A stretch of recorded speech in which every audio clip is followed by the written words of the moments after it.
I think I owe you guys an explanation. This is a short story I wrote a while back centered around Elsen 4 and its partner 3. 3 and 4 are part of the ECU, which is a fan-made thingy for a video game called Off by Unproductive Funtime, yada yada yada. Some off terms will be mentioned throughout the story, such as the city of Bismarck, but playing the game is not mandatory and there aren't that many spoilers. However, the story contains murder, general death, and Elsen 4 is a really weird guy to be in the perspective of, so he just generally thinks some weird or disturbing things.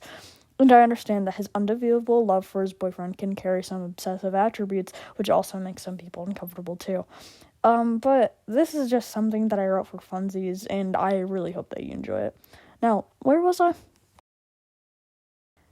I dragged the body through the outskirts of town, trying to find that garbage bin that's always lying around when I spotted him. Or, no, he spotted me first. That's why his knees gave out, and that's why I threw up. Clearly the sight of the body did that to him, not the sight of me. But it still made me feel a bit, I don't know, bad, I know for sure. Maybe guilty? No. I had to stop what I was doing and run over to him. His body was shaking and he was crying. But it was an empty cry, the kind that you get when you're scared, not when you're emotional. I mean, fear isn't really an emotion to me. Otherwise, I'd feel it and the rest of the city wouldn't. An emotion isn't stagnant like this. Emotions don't hang in the smoke that we breathe. If every single person here is always scared, it has to be something like depression or it's a mental situation. It has to be. Everyone in Bismarck has something deeply wrong with them. And so I picked him up, kissed his forehead, and brought him home. I completely forgot to clean up the vomit, though. Sorry, random guy? Well, I don't really mean it, I suppose. The body wasn't really mine to mess with. That's more of a Spectre kind of thing. No one will think it was me anyway. That's not the problem, though. It was never the problem, because now my beautiful boyfriend is in shambles on the sofa, and it doesn't seem like he has much of an appetite for dinner. But if he wants to skip his dinner, he can do whatever he wants. Anything to make him feel better. He's not looking at me. He figured out that he couldn't cry forever, so he decided to lay around looking lifeless. He didn't get any sleep last night. What a bummer. I didn't even know what to do. He was like this all day. So I decided that it's better if we didn't leave the house today. I gave him his favorite meals, gave him some lovely tea. I made an entire pillow fort in the living room where he decided to stay, but the entire time he just refused to acknowledge me. Now that's not very polite of him. I want to be mad, but I can't be. I'm just too worried about him. I don't know why he's so shaken up. I sat next to him on the sofa earlier and lightly patted his shoulder, but he jumped and looked at me with fear in his eyes. That's not right. That's not right at all. How could he be so scared of his boyfriend? Is he okay? What happened? He can tell me it's okay. It's not about the body, is it? Oh, please, sweetheart, it'll be okay. I'm sure someone's disposed of it by now. We'll go to the park tomorrow, and I'll show you that you don't have to be afraid anymore. I promise you. And I love you. I love you, and I love your beautiful dark eyes, so please take the fear of them. Fear doesn't look good on you. I kind of want to make him apologize, but I don't really have a good reason to, so I won't. Maybe I should apologize. I'm not sure what for, but if I seem really convincing like I do, then maybe he'll love me again and things will go back to normal. What am I talking about? He still loves me. I told him we're going to the park today, and he silently nodded a response. His eyes are still tired and he never looks focused. He just stares off into space now. Why isn't he talking to me? Why didn't he at least say something then? He just threw up and cried, and I think he was trying to sputter some words, but it clearly wasn't working. But I wonder if it's a good thing he didn't say anything, because I know those words would echo through me for a long time. What would he have even said?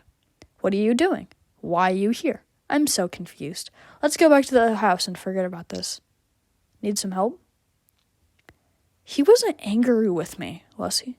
Well, it doesn't matter since he's not angry with me now. He's just, I don't know, neutral, I think. Maybe a little sad, but he's nothing to be sad about. He sells me, so there's nothing wrong. I really don't get him sometimes, but luckily love travels past miscommunication. He didn't play anything at the park. He sat there, ate some cotton candy, kicked his feet a little bit, and stared at other people. But not at me. But I'm not jealous. There's clearly no one else that was meant for him. I'm just, what's the word? Was it concerned? Confused? It'll come to me. I want him to stop it. I'd never, ever treat him worse than I usually do because of the difficulty of taking care of him in the state. But at the same time, I don't know what I have to do to make him feel better. I thought what I did was enough. Maybe I'll kiss him later. That ought to make him feel better. And there's something about the way he looks at me that hurts too. His eyes are no longer love-struck or infatuated, but empty and scared. They look like the eyes of those that have killed. I hate that. But I can never hate him, so despite all of this, I still sit with him on the park bench, watching him watch strangers that he'll never meet. Why does he look at people with a unique kind of fear that I've never seen in him before? I wonder what happens when we die. Well, no, not we, just others. I don't think I'll die. Does heaven or hell exist? Or is there in between? I just hope there's another Bismarck waiting for the people I've killed. Why am I thinking about death right now? Maybe it's because of the knife in my hand. I don't even plan on using it yet. I just took it out of its holder to look at it. Its silver glow from the lights is mesmerizing. I wonder what it would look like if I drove it into someone during the day. I have other things to worry about. I put the knife back where it belongs and turned around to see him on the couch. He was curled up like a little ball. Oh, my sweet little ball of a boyfriend. I'm so worried for him. He still hasn't broken from the weird daze he's been in since Saturday, and it makes my stomach churn to see him like that. What is he even thinking? Is he thinking about death too? I mean, I'd hope not. He never does. I mean, he doesn't kill people. Death shouldn't cross his mind. And he definitely wouldn't think about killing me. Maybe he's thinking about how much he wants me to sit next to him and hold his hand. Maybe that's what I'll do. Anything to make him happy. I walked over and sat next to him, my hand crawling onto his. He flinched. I wanted to take a walk with him, but he said no, so I left him by himself for a few hours. That isn't what couples are supposed to do. I don't think we've ever been apart like this before. Oh well, I'm not mad. Only he knows what's best for him, unless I do. If he wants to be alone, then I won't judge. I'll just be alone too. We should be alone together, I think. Everything feels better when we're together. So I walked down the Bismarck streets by myself aimlessly. I passed a couple people that looked obnoxious, but I'll never see them again, so I don't care. I saw 5, too. He looked lonely. Maybe I should have talked to him, but I never talked to anyone without them approaching me first. Other than my boyfriend, obviously. I don't really have to clarify that, though. My boyfriend doesn't fit in the word anyone. I saw some really nice flowers on my walk. I don't know what kind they were, but they were pink, adorned with many frilly petals. They seemed like the kind that he would like a lot. I wonder if they're fake so they could stay in our bedroom forever. That's the weird thing about flowers. There's fake plastic ones. If they're supposed to resemble or represent love, then how come the fake ones stay forever? Isn't that unhealthy? In the world, love dies fast. But hey, it can regrow. If those flowers were real, then I'm gonna buy them for him. So they're called marigolds. Zacharie said they're usually not in pink, so I'm really lucky that I found them. And when I told him that they were for my boyfriend, he lowered the price, too. He's a nice guy. No wonder 5 has the odds for him. Either way, holding the flowers gives me hope that things will finally change today. Change back to normal, that is. It's not that I'm confident that we'll be okay. It's that I don't have a doubt that we won't. As I walked back to the house, I looked at other houses and apartments. I see some windows glow. Some people must be having dinner right now. I remember when we used to live in an apartment, but we got kicked out because we were too, noisy. Damn. Well, I mean, the heating in the apartment sucked anyway, so I can't say I really miss it. I looked at the windows of the houses that I'll never see the insides of, and wondered if the people in there are doing the exact same thing right now. Wow, that's a weird thought. Looking down at the marigolds, I think to myself how much I want to be with him. I walked a little faster then. I'm like a machine powered by love, and other things, I guess. I opened the door, and he wasn't on the sofa. Weird. I called his name, and he responded. He was in the bathroom. When I was waiting in the kitchen for him to come to me, I was thinking about how happy he'll be when he sees the flowers. It felt nice turning them around in my hands and between my fingers. I imagined his face going red. I imagined his lovely smile. I imagined him leaping into my arms and telling me that he loved me, and then one of my hands let go of the flowers and reached for something on the kitchen counter. That would have been bad. He's like a flower. If I take care of him enough, he'll be the metaphor for love forever. He's like love. He's exactly like love. But that's not why he's so broken right now. Love should never break unless it's not real. He's real. He's very real. I can experience him with all 5 senses. He's real. And I love him like flowers. No, I love flowers like him. Flowers are like him. If I take care of them enough, they'll be the metaphor for love forever. As long as they're real. Like him. He liked the flowers. He liked the flowers and he smiled at me. I felt so sickly in love that I wrapped my hands around his body and kissed him. But something in me felt wrong. But who cares? That was yesterday. Today I was sorting our closet again. I saw his checkered t-shirt and thought about how long it's been since we played a game of chess together. I turned to him, still in bed, and asked if he wanted to play today. I made sure not to say that he'll have to play with me. I don't know why. He mumbled back. He must have said yes because we went to the park and he sat and played with several strangers, all awful at playing in comparison to the loveliest chess player there is. I'm so lucky to have such a smart and talented boyfriend. When we got back from the park, I spotted a vase of marigolds in the hallway. He didn't want to put them in our bedroom. I don't care. I looked at him and told him that I really want to play some chess with him, but he just said that he didn't want to play anymore. One awful happenstance. It was so boring today. I hate the word boring. The word is almost as bad as the feeling because when you use it in a sentence, it means that it's there. I didn't really have anything to do. I tried to think of something, but I couldn't. All I could do was lay on the sofa with him. Maybe that's what he wanted, though. I looked at the TV. No. I looked at his chessboard. I don't know why it hasn't been put away yet. No. I looked at the cabinet. Oh, God. No. I looked at him. No. That'd be way too weird. Why would that be weird? I looked down at my lap and then I closed my eyes. I felt like I could still feel it. The experience of 10 o'clock in Bismarck. The yearning for the endless dark where no one can ever find you again. Except for your boyfriend. I want to forget it. I want to forget it like every other murder that I've committed. Because it shouldn't matter. Was it because he was there? That shouldn't change anything. He shouldn't have found out. And now look at him. Well, what the hell is wrong with him? Why is he like this? I thought he was different. I thought he wasn't like every other person in this city. I want to hold him in my arms and cry. Yesterday I cried. I cried on the couch, and when he noticed, he crawled over to me and hugged me.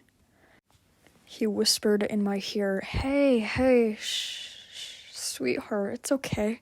You'll be okay. I love you. Shh.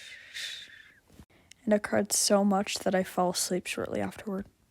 Or maybe his voice lulled me to sleep. And I felt loved again. That didn't actually happen. I began to cry and he noticed but refused to do anything. Of course, he didn't yell or anything, but he didn't comfort me either. He didn't help me. He just lied on the other end of the sofa, watching me in his peripheral. Silent. Maybe even a bit judgmental. He's never seen me like this before, so how was he supposed to react? That didn't happen either. I never actually cried. I just sat there in silence until the day was over. I don't even remember eating anything. I can't remember. My brain's already forgotten the day for me because it was going to be the exact same as the day before and the day after. One long day. That used to be fun. That would mean that I had all the time in the world to be with him. But that's not happening right now. Fuck, I wish it was. I wish he'd just approach me and tell me that he's sorry. I want him to apologize. I just don't know what for. Today we were in the park.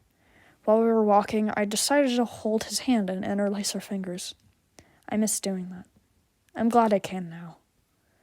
He didn't say anything in response, but I felt that he held my hand back, and it made me the happiest man alive. I leaned over to look him in the eyes, and when our eyes met, I told him that I loved him. He didn't say anything at first. He looked kind of lost, like an animal in headlights. Then he quietly murmured that he loved me too. I could feel my face go red as my cheek muscles hurt. It was a good day to be alive with him. We didn't even ride the roller coaster like I wanted to, but we didn't need to anymore. I was already as happy as I could be. I completely forgot about the apology thing, I guess. Last night, while we were in bed, I put my hand on his chest. I could feel his lungs expand under his flesh. I could feel his heart beating up against the palm of my hand. I could hear him snore quietly.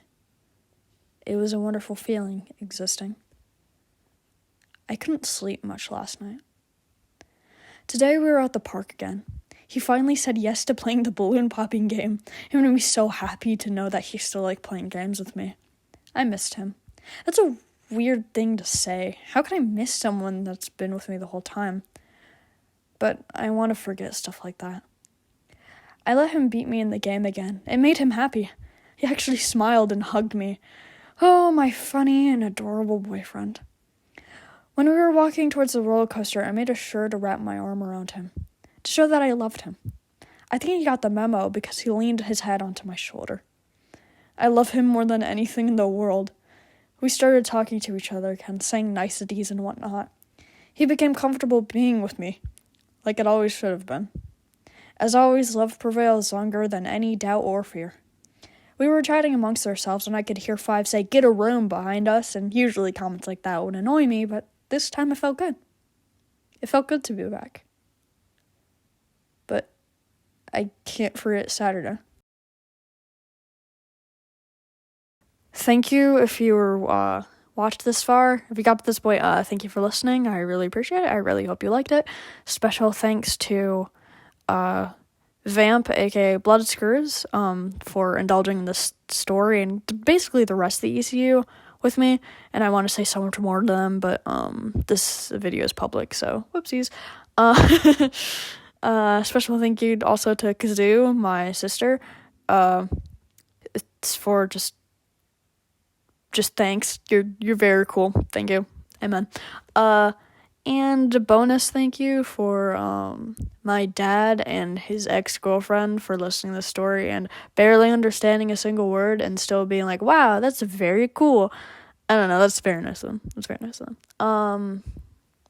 Oh yeah, and thank you to my supporters and followers, like my subscribers on YouTube and also on Tumblr.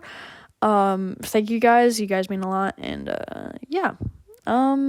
Yes, thank you. I'm sorry that story was kind of dark, and I'm still gonna keep producing dark stories. So, yep. Bye-bye.